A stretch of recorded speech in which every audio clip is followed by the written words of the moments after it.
nous vient de Dieu, c'est pour nous provoquer, nous pousser à aller au-delà de nos limites, à repousser nos limites et à nous permettre de voir sa main agir. Et à chaque étape de notre vie, Dieu nous parle au sujet de tout ce qui nous arrive sans que nous ne nous rendions compte. Et chaque événement qui arrive dans notre vie n'arrive jamais de manière anodine. Quand il y a un stop dans notre vie, nous devons nous poser la question, ce stop m'enseigne quoi? Quand il y a un succès, nous devons poser aussi la question, Seigneur, comment gérer ce succès?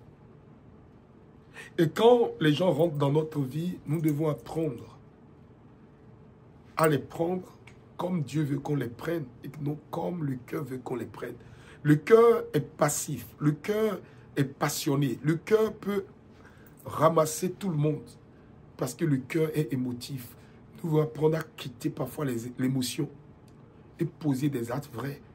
Nous séparer de ceux de qui nous devons nous séparer, de ceux à qui nous donnons tellement, mais qui ne nous donnent rien en retour. Nous devons pouvoir équilibrer les choses. Tout ce qui est toxique, c'est ce qui vous va dans un seul sens. C'est vous seul qui faites des efforts, mais les autres ne feront aucun effort. Vous allez faire des efforts pour être bien devant les gens, pour que les gens vous acceptent, mais eux ne feront pas d'efforts parce que vous ne comptez pas pour eux. Vous n'êtes pas le premier plan, vous êtes le plan B.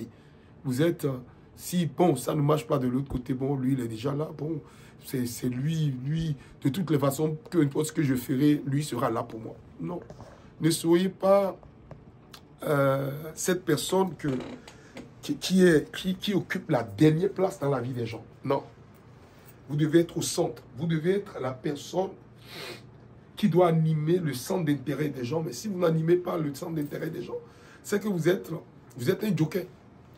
Dis, je refuse d'être un joker pour les gens.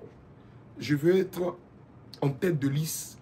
Je veux être la tête. Dieu m'a établi pour être la tête et non la queue.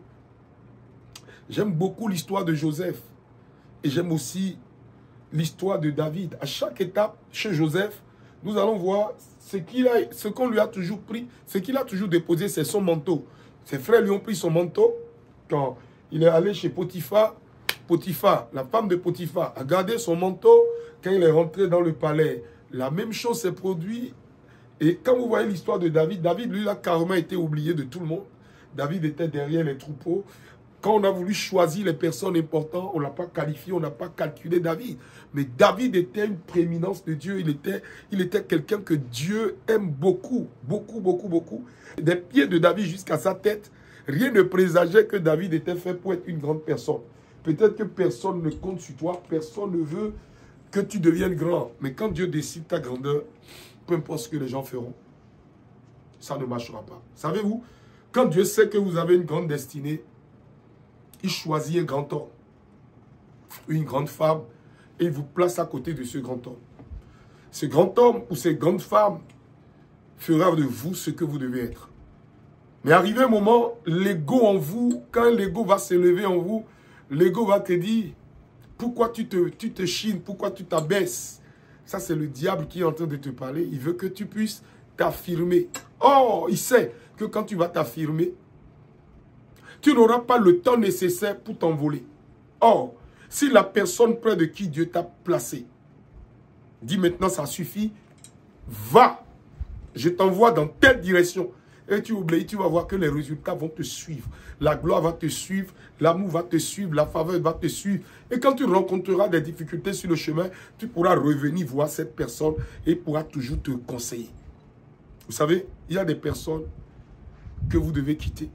Il y a des personnes qui doivent vous quitter. Et il y a des personnes qui sont nées pour rester dans votre vie, pour vous guider jusqu'au soir de votre vie. Rien ne viendra au hasard. Et à chaque fois que tu rencontres des obstacles sur ton chemin, fléchis genoux. Fléchis genoux et dis, Seigneur, enseigne-moi. Je veux comprendre. Je veux savoir là où tu m'envoies. Je veux me laisser guider par toi, papa. Que le ministère des anges m'éclaire. Envoie tes anges murmurer à mon oreille. Donne-moi un songe. Donne-moi une vision. Donne-moi, Seigneur notre roi, une révélation, Seigneur. Parle par la bouche de quelqu'un afin que je saisisse ce pourquoi tu m'as appelé. Seigneur, j'ai besoin de toi. Je veux comprendre, Seigneur notre roi, mon rocher, mon bouclier, Père, mon Père, Père d'Abraham, Père d'Isaac, Père de Jacob, Dieu Père créateur de toutes choses. Vers toi, je me tourne en cette heure pour implorer ta miséricorde. Que ton esprit de révélation me visite. Que ton esprit de guérison me visite. Que ton esprit d'excellence me visite. Que ta connaissance, Seigneur, ô roi des rois, m'environne. Je veux comprendre ce pourquoi tu m'as appelé, ce pourquoi cette situation est venue dans ma vie, ce pourquoi j'ai été rejeté, ce pourquoi cette porte s'est fermée alors qu'on doit me reconduire. Pourquoi on ne m'a pas reconduit, Seigneur? Quel est le comportement que j'ai ou quelle est la réclamation qu'il y a sur ma vie, Seigneur? Je veux comprendre. Enseigne-moi et oriente-moi.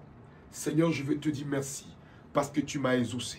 Et quand tu as fini de prier ainsi, attends-toi à un miracle. Attends-toi un miracle. Le miracle vient après la prière. Tu dois te disposer pour recevoir le miracle. Le miracle ne vient pas au hasard. Le miracle vient parce que vous croyez qu'elle sera là. Regardez la femme qui perdait du sang. Elle dit, j'irai, je le toucherai et je serai guéri. La femme ne s'attendait pas à une aide venant de quelqu'un. Elle dit, j'irai et je le toucherai. Alors, elle a tout organisé, elle a tout fait, elle a brisé ses peurs, elle a brisé les limites. Et elle a osé. Et dès qu'elle a osé, la porte s'est ouverte. Et elle a pu toucher Jésus. Jésus va dire, mais qui m'a touché? Les gens disent, beaucoup de personnes te touchent. Non, il a touché puis il a touché. Il a touché puis il a touché. Tout le monde a touché Jésus. Mais sa manière de toucher Jésus était différente. Elle a touché Jésus avec foi. Elle a touché Jésus en espérant un miracle. Elle a touché Jésus en espérant quelque chose. Quand vous priez, attendez-vous toujours à un résultat. À un résultat. Et je prie pour celui qui m'écoute, toi qui entends le son de ma voix. L'heure de ton miracle a sonné. C'est maintenant. Et je prie pour ton exaucement. Si tu as aimé la vidéo, partage-la. Mets-moi un pouce bleu, like et partage. Envoie-moi en commentaire un message. Avant la fin de la vidéo, si tu l'écoutes jusqu'à la fin, quelque chose se produira. Ne rate pas. Ne rate pas. Et reprends la vidéo au moins 7 fois pour comprendre tous ces mystères cachés dans ce message. La vie a 1000 couleurs. Et à chaque étape, Dieu nous parle. Tu peux écouter cette même vidéo pendant 1000 ans et avoir 1000 compréhensions différentes. Selon ta croissance, selon ton niveau spirituel et selon ta compréhension. Que Dieu te bénisse. C'est à toi que je viens de parler.